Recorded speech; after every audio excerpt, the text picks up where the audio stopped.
पिछली वीडियो में हमने आपसे बात की कि किस प्रकार से संगीत में छुपा है तंत्र का रहस्य और संगीत में छुपा है ऊर्जा का रहस्य। इस वीडियो में हम उसी श्रृंखला को आगे बढ़ाते हैं। आज हम बात करेंगे जो व्यक्ति के अंदर भय है और व्यक्ति के अंदर जो अननोन थॉट्स हैं, जो अचानक से आपके अंदर जो एक तेजी आती है और फ्रस्ट्रेशन आती है, उसको हम कैसे ठीक कर सकते हैं। संगीत प्योर वाइब्रेशंस है। शास्त्रीय संगीत अपने आप में एक ऐसी शक्ति है जो कि वेव्स के द्वारा आपके माइंड, बॉडी और सोल को इफेक्ट करता है। ये मैं आपसे पहले भी बात कर चुका हूं। अब हम जो बात कर रहे हैं, जिस राग के बारे में हम बात करेंगे, वो है राग भैरव। जैसे कि मैंने आपको पिछली बार वीडियो में बोला कि मैं रागी नहीं हूं, परंतु जो मैं उसके स्वर अनुस्वर समझा सकूं, परंतु उसके थेरेपेटिक जो इफेक्ट्स हैं वो मैं आपसे शेयर करना चाहता हूं, ताकि एक हमारी जो शास्त्रीय संगीत की विद्या है वो डे बाय डे क्षीण होती जा रही है।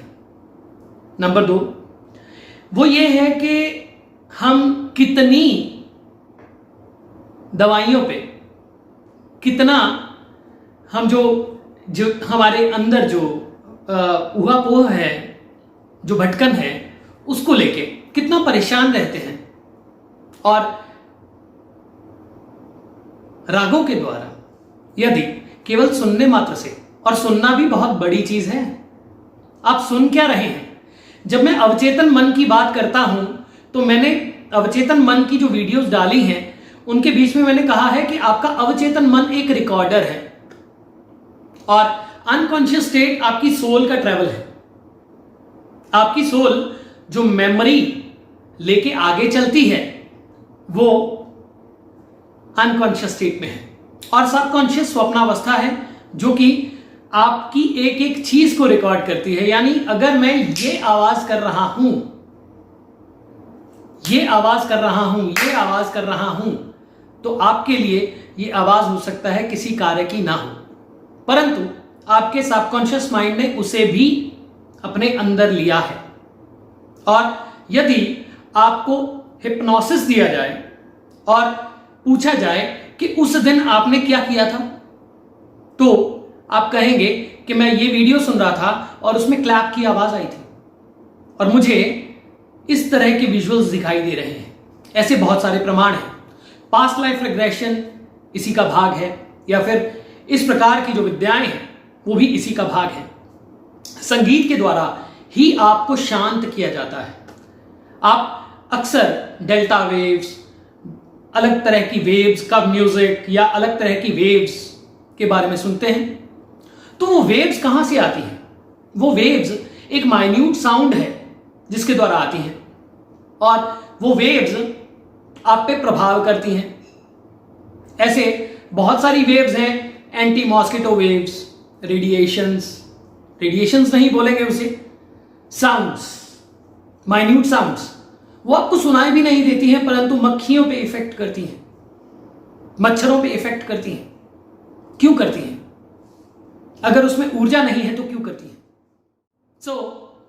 अब हम बात करते हैं स्ट्रेस की। आज के समय में व्यक्ति के अंदर कितना स्ट्रेस है, व्यक्ति के अंदर कितनी बहुत अलग अलग, यानी अपान है। सब चीजें एक दूसरे के साथ मिली हैं। सब चीजें मिली कैसे हैं? सब चीजें मिली ऐसे हैं कि भाई अगर आपके अंदर अपान वायु है तो वो क्या करेगी? वो आप पे प्रभाव डालेगी इस प्रकार से कि समान वायु के साथ वो अपान वायु बहती जाएगी, और प्राण बहेगी तो पॉजिटिविटी आएगी, अपान बहेगी तो नेगेटिविटी आएगी। व्यान वायु इमोशंस, उदान वायु आपकी बोलने की शक्ति, समान वायु जो आपकी सभी बॉडी में फैलती है। और इसको जानने के लिए आप शिव स्वरोदय नाम की एक प्लेलिस्ट है पूरी, उसका लिंक मैं दे दूंगा, उसे सुन लीजिएगा। स्वर विज्ञान जो है उसके अंदर 10 प्राण और 10 वायु इनका जिक्र है। तो अब हम बात करते हैं राग भैरव की। राग भैरव के थेरेपेटिक इफेक्ट्स क्या हैं? ये बातें इसलिए मैं आपसे शेयर कर रहा हूं कि हमारे शास्त्रीय संगीत में इतनी शक्ति है जो शायद आपको बहुत सारी मेडिकल प्रॉब्लम से बचा सके और आपका एक पुनर् अवतरण कर सके आपके अंदर उस ऊर्जा का। तो राग भैरव सुबह का राग माना जाता है, अर्ली मॉर्निंग और या अर्ली इवनिंग भी कहते हैं। परंतु ये म्यूजिक में जो लोग हैं उनको इसके बारे में ज्यादा पता है, परंतु मेरे थेरेपेटिक जो ज्ञान है उसके हिसाब से राग भैरव सुबह अर्ली मॉर्निंग, राग ललित अर्ली मॉर्निंग के राग है। तो जिस व्यक्ति के अंदर भय रहता है, अचानक से हर वक्त भय रहता है मेरे अंदर, मान लीजिए मुझे ये लगता है इनसिक्योरिटी, टेंशन, स्ट्रेस, या अचानक से कुछ थॉट्स मुझे तंग करने लगते हैं, तो मेरे अंदर क्या है? भय क्यों है? मैंने पहले भी आपसे बात की है, चलित वायु चलित मनः। जैसे वायु चलती है वैसे ही मन चलता है, और जैसे मन चलता है वैसे ही आपके बुद्धि पर प्रभाव आता है। और मन, चित्त, चेतना यही हमारे एग्जिस्टेंस का कारण है और यही हमें फील करवाती है कि हम एग्जिस्ट करते हैं। या तो मैं डर जाऊंगा या नहीं डरूंगा। अब राग भैरव, नाम देखिए, राग भैरव, जिसका नाम ही भैरव है, वो क्या करेगा? जो प्रोटेक्टर है वो भैरव, जो प्रोटेक्टर है वो भैरव, जो निर्भय है वो भैरव, जो शिव स्वरूप है वो भैरव, जिसको ये कहा जाता है कि इनसे बड़े कोई नहीं है। कहते हैं ना, यम यम यम यक्ष रूपम दश दिशि विदितम भूमिकंपायमानम। अब भूमिकंपायमानम यम यम यम यक्ष रूपम दश दिशि विदितम भूमिकंपायमानम, तो जिसके अंदर वो ताकत है कि आपकी भूमि तक को कंपायमान कर दे, जिसका एक पग ही भूमि को कंपायमान कर दे, जो वायु के रूप में बहकर प्रचंड हो जाए, वो है राग भैरव। राग भैरव मेरी नजर में, मेरे जाने, मेरी विद्या के हिसाब से राग भैरव आपके अंदर भय को खत्म करता है। राग भैरव में जब आप वोकल सुनते हैं तो वो अलग तरह से प्रभाव करता है। राग भैरव में जब आप इंस्ट्रूमेंटल सुनते हैं तो वो भी अलग तरह से प्रभाव करता है, परंतु कार्य एक ही करता है, वो है कि आपके अंदर का भय और आपके अंदर जो रिजुवनेशन है उसको क्रिएट करता है। डायबिटीज वालों को अगर रोज सुबह वो राग भैरव सुने और साथ में कपालभाति भी करें, योग भी उसका भाग है, तंत्र में योग भी है, आयुर्वेद भी है, संगीत भी है, शस्त्र भी है, शास्त्र भी है, सब है। तो तंत्र मीन सिस्टम, और एक सिस्टम के द्वारा हम किसी भी चीज को जीत सकते हैं, तो रोग भी उसका भाग है। और भय तब आता है जब व्यक्ति अपने अंदर थका थका महसूस करता है। भय तब आता है जब व्यक्ति अपने अंदर एक ऐसी भावना लेके, या भावना उसके अंदर आती है, या उसको ऐसी भावना मिलती है अंदर से कि ये ना हो जाए, वो ना हो जाए। क्यों? वो क्यों सोचता है कि ये ना हो जाए, वो ना हो जाए? क्योंकि उसको ये लगता है कि अगर ऐसा हो गया तो क्या मैं इसे हैंडल कर पाऊंगा। और उसका जो मूल कारण है वो क्या है? वो है शक्तिहीनता। और शक्ति उसको महसूस कहां से होती है? नर्वस सिस्टम पे। और नर्वस सिस्टम कैसे काम करता है? वायु के द्वारा। नर्वस सिस्टम काम कैसे करता है? मन के द्वारा। क्योंकि मन जब बहुत ज्यादा एक्टिव हो जाता है और अपान मन के रूप में कार्य करती है तो नेगेटिव थॉट्स ही आते हैं। जब आप राग भैरव को सुनते हैं तो क्या होता है, तो आपके अंदर एक रिजर्वनेशन ऑफ वायु होती है, आपके नर्वस सिस्टम में एक रिजर्वनेशन होती है। उस संगीत की, उसका जो स्वर अनुस्वर है, जो सेट ऑफ उसका साउंड है, वो ऐसे प्रभाव करता है कि आपके अंदर वो नेगेटिव थॉट्स हील होने लगते हैं। आपके अंदर शक्ति का पुनर्आविर्भावन होता है, आपके अंदर शक्ति वापस जागृत होने लगती है। आपके माइंड, आपका ब्रेन और आपका जो मन है, आपकी जो चेतना है, वो एक तरह से न्यूली फ्रेश एक्टिव रूप में काम करती है। सबसे ज्यादा जब व्यक्ति उठता है उसको जरूरत होती है सारे दिन की पॉजिटिविटी की। तो राग भैरव आपके अंदर वो पॉजिटिव थॉट्स, वो पॉजिटिव विचार, वो आपके ब्लड का फ्लो, अब इसमें आ गया कि अगर नर्वस सिस्टम सही काम कर रहा है तो क्या है और गलत है तो क्या है। बेसिकली उसके पीछे अगर साइंस की बात करें तो ब्लड का फ्लो है। तो आपके अंदर जो जितना ब्लड का फ्लो है उसको रेगुलराइज करता है राग भैरव। जब आप राग भैरव को वोकल सुनते हैं तो ये इमेजिनेटिव है, ये आपके अंदर एक नई इमेजिनेशन लाता है। और जब आप राग भैरव का सरोद सुनते हैं, संतूर सुनते हैं, तो ये आपके ब्रेन को सूथ करके नई थॉट्स लाता है और नर्वस सिस्टम को, ब्लड सप्लाई को आपकी बॉडी के अंदर बढ़ाता है। और ब्रेन को जब ऑक्सीजन मिलती है, क्योंकि जैसे ही आप मान लीजिए आप किसी चीज को सुन रहे हैं तो आपका ब्रीदिंग पैटर्न बदल जाता है, ब्रीदिंग पैटर्न बदलता है और स्वर जागृत हो जाते हैं। सूर्य स्वर जब जागृत होता है तो व्यक्ति के अंदर जो एक नई एनर्जी, एक गर्मी क्रिएट होती है। चंद्र स्वर जब एक्टिव होता है तो क्या होता है, हमारे अंदर एक ठंडक आ जाती है। तो सुबह जब आपको एनर्जी की जरूरत है, जब आपको एक नए स्टार्ट की जरूरत है, तो राग भैरव इसमें बहुत शक्तिशाली है। जिन लोगों को डायबिटीज है वो जरूर सुने राग भैरव को। और जिन लोगों को जो प्रॉब्लम है कि वो जब सुबह उठते हैं तो उनका शरीर थका थका रहता है, या फिर जब वो वर्कआउट करने लगते हैं तो उनको लगता है कि छोड़ो यार क्या करना, या फिर सारे दिन में सबसे पहले उनको भय आता है, अरे आज ये ना हो जाए, मैं इस सिचुएशन को फेस कैसे कर पाऊंगा, अरे यार आज ये ना हो जाए। और उसी के कारण उनके अंदर फ्रस्ट्रेशन उठती है और नेगेटिव थॉट्स उठते हैं। तो राग भैरव उन सब के लिए वरदान है। मैंने पहले कहा जिनका नाम ही भैरव है, वो राग भैरव ही नाम क्यों रखा गया? यदि उस देवता की वाइब्रेशंस, ऊर्जा उसमें नहीं है तो राग भैरव ही क्यों रखा गया?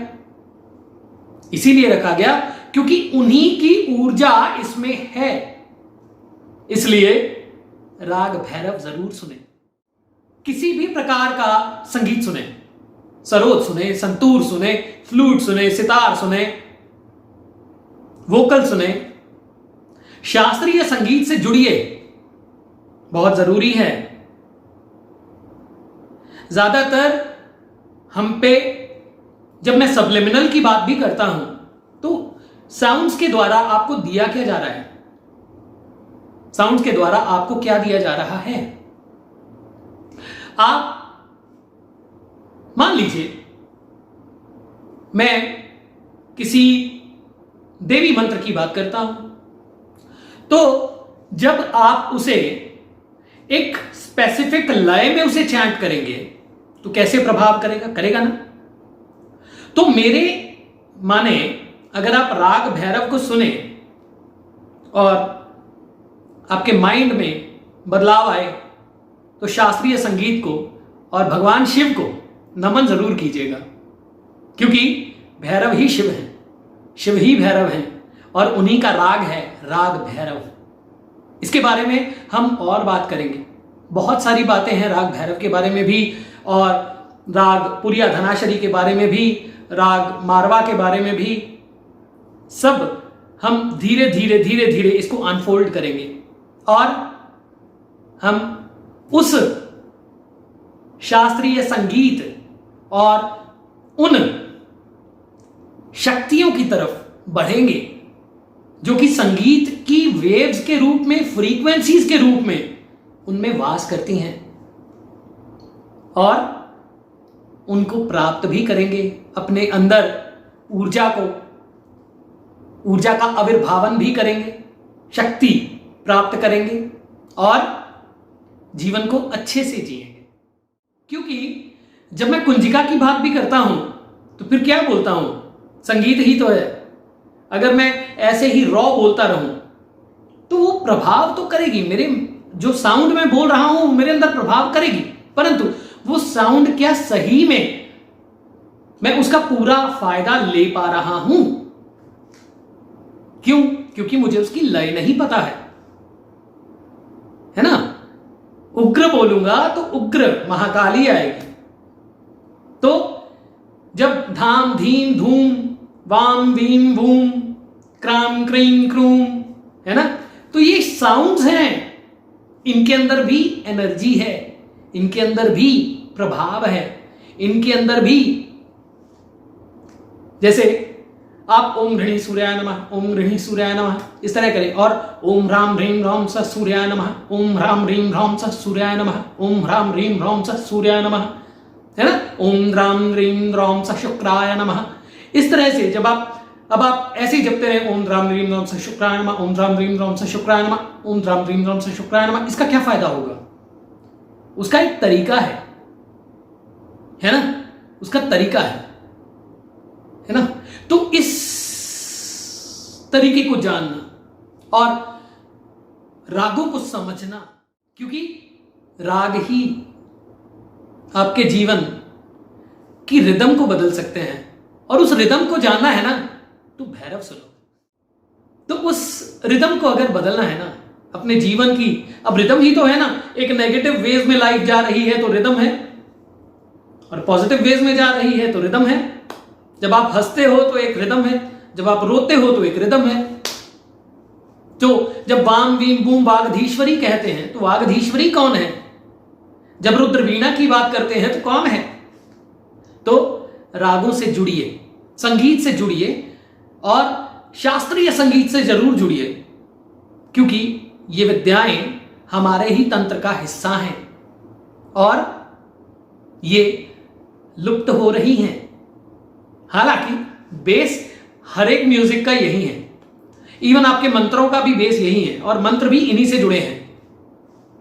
आज के लिए इतना ही, फिर बात करेंगे इसके बारे में और बहुत सारी बातें करेंगे। जिन मित्रों ने ये वीडियोस जो अच्छी लगी तो सब्सक्राइब भी कीजिए, लाइक भी कीजिए और शेयर भी कीजिए। और जिन लोगों को डिप्रेशन या भय, इनसिक्योरिटीज ये हैं और वो अनुलोम विलोम प्राणायाम और ये सब करते हैं, तो साथ में भैरव भी सुनिए, राग भैरव सुनिए। और जो लोग ध्यान करते हैं तो सुबह राग भैरव पे ध्यान कीजिए।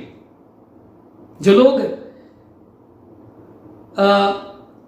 कुछ नहीं करते हैं, केवल सुनते हैं, कुछ काम करती हैं, लेडीज काम करती हैं, लोग अपने घर पे, कुछ लोग वर्क फ्रॉम होम करते हैं, कुछ लोग कुछ भी करते हैं, आप राग भैरव को सुनिए, उसकी रिदम को जानिए, सुनिए, आपके अंदर बदलाव अपने आप आना शुरू होगा। आप देखेंगे कि जब आपने राग शुरू किया था सुनना और जब राग खत्म किया आपने सुनना, तो आपकी एनर्जी में आपको बदलाव दिखा। यह प्रत्यक्ष है। तो प्रत्यक्ष है भैरव राग के रूप में।